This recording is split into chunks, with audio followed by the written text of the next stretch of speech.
Second হচ্ছে খাবার। আমাদের বেশি করে জল খেতে হবে। যাদের কোনো হার্টের বা কিডনির সমস্যা নেই তাদের 3 থেকে 4 লিটার অবশ্যই খেতে হবে।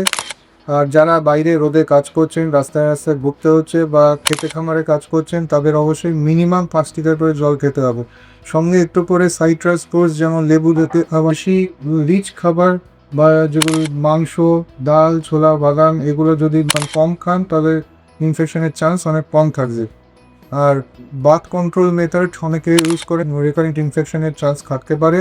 সেগুলো চেঞ্জ করে যদি পিল মেথডে যান তো বেটার হয়। তো অন্য কোনো টাইপের তো লেগেছে কিন্তু ধরে আছে সেটা কখনোই করবেন না। চেষ্টা করবেন নন কন্ট্যাক্ট ইউরিনেশন বা দাঁড়িয়ে প্রস্রাব করতে, যাতে এই নোংরা কোমোডে সেগুলো যাবে আপনাদের টাচ না করে।